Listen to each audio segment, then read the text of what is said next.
storms. Well, it's a cold one today. It's about 12 degrees out there. Starting to warm up a little bit. Very cold for North Carolina, but anyway, I've got generators and heaters running everywhere, so the audio is probably not going to be the best. We're working outside today on the side of the house structure where we took the lean-to down. Hopefully you've all seen that video. Try to throw a card up here in the corner. It's got some places that need to be shored up and braced up before I do anything else, and I would like to try to get some tin on the side of it just because I don't want a whole lot of rainwater hitting those timbers for a long period of time, because we've got a lot to do. I've still got to tear the other side down. I've got to get a beam and support system made in the barn alleyway. I might explain that a little bit better on this video. And we've got to get the poles set, so it's going to be quite a while with wintertime weather. So we'll see what we can get into. My buddy's here with me. I don't know how good the footage will be, but I'll try to explain a little bit about what we're doing outside if I don't freeze to death and the camera doesn't go dead. So stick around, see what we can get accomplished today. I don't know if you can hear me or not. We got the jet heater running right here beside us, but we'll frame out this opening right here with some treated lumber and tie all these house beams back in. All the wood that was there was rotten, of course. And then you can see down here, I'll throw a picture up, that beam there was basically just hanging. So this wall, if you can see it, I don't know if you can see that moving, it's just hanging basically from boards that they've got run down behind this, because you had this opening right here, and then this opening right here where the block are. So you can see it's already settled some because it's busted these blocks. I can remember as a kid, these were just put in there to keep the stable separated. So it's definitely settled, because basically this whole side of the house is not sitting on anything. So what I'm trying to do is go in and build frames around these openings and have the bottoms of them sitting on block, and then we're going to go through and jack everything up and block this whole side down through here, hopefully. So give you a little insights what's going on. Now we got that one in, what it's worth. Gonna put some structural screws there in the end. We got it jacked up, get it supported there with some screws, and then we're gonna block everything up. Got this one tore out here. Believe how much give is in this stuff. We've had to strap some of that top timber there, the header timber, if you will, up, but it's actually moving the floor. So I mean, it's put together like it is.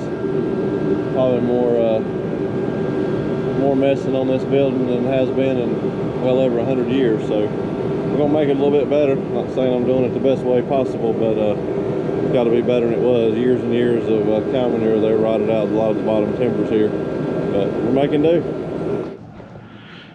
Well, I think I'm gonna call it a day. I didn't get you much footage today other than me babbling in a couple of clips, and I'm not sure how the audio turned out there, but we got finished what I want to get finished. We got the door jambs framed up, if you will. Got those sitting on blocks. That's some 2x14 solid red oak boards that I found here. We cut up. Just got some treated stuff down there, but you know, these center beams right here, the house structure, were not sitting on anything. A lot of the bottom ones were rotten and no support at all, because this is where Grandpa had the cows, and the manure and all rotted it out years ago. But I feel better about it now. So it's been a day for sure. I might take you around here and show you what I was talking about on the inside, what we've got to do, and the reason for me referencing probably going ahead and putting tin on this so that the house beams don't get wet, what all we've got to do prior to that.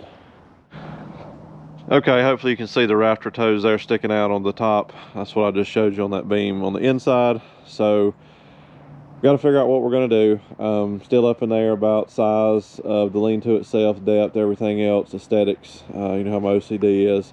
To bring it out as deep as I want to, it's going to be past Jack's concrete structure here.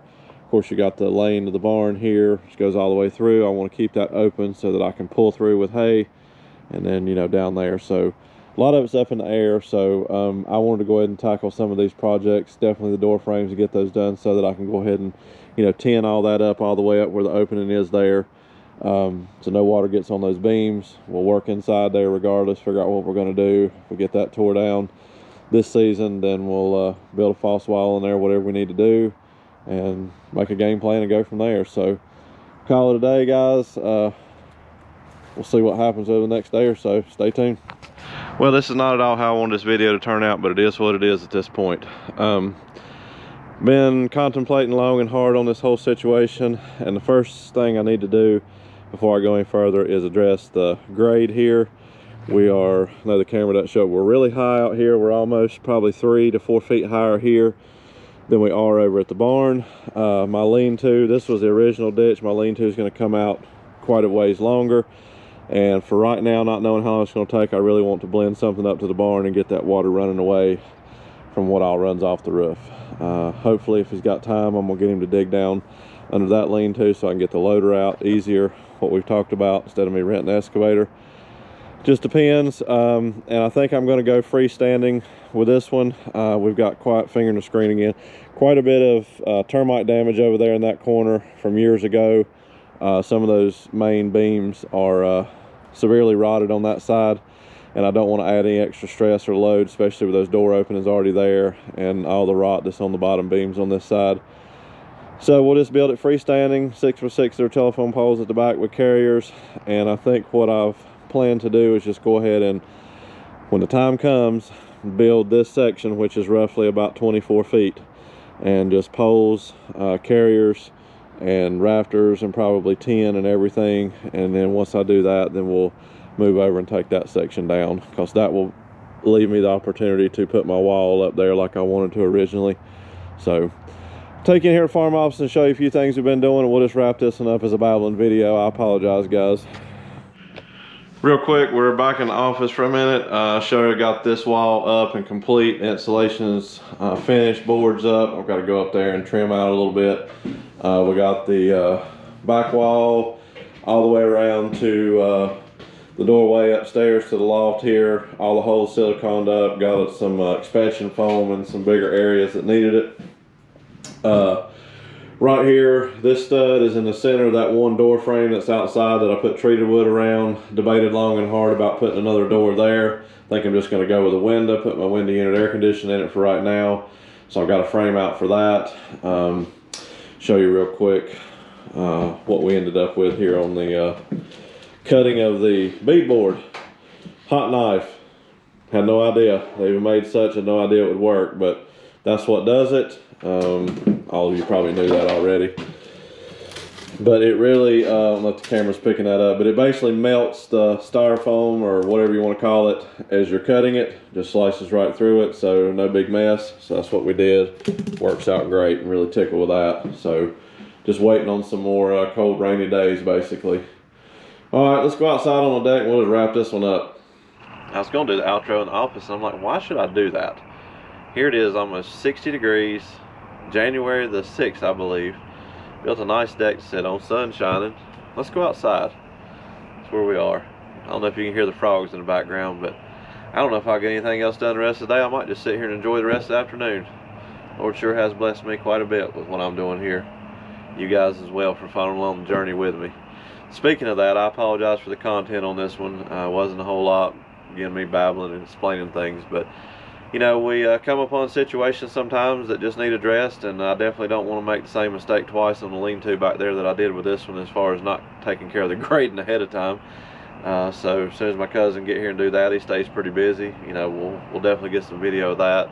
The farm office, I'm not going to bore you too much with that. Just get some clips here or there of it. Maybe the window frame going in. Never put a window in. I'm sure that'll go really well too. Anyway, definitely stay tuned for the repair videos on Dad's tractor. Just taking advantage of this warm weather while we can, working outside, you know, in the elements more so than inside. So we'll see what happens, but really appreciate everybody being here. Thank you for following along the journey with me. Hopefully you will continue to enjoy it as 2023 unfolds, and we'll see what happens over the next few days. Until next time, thank you.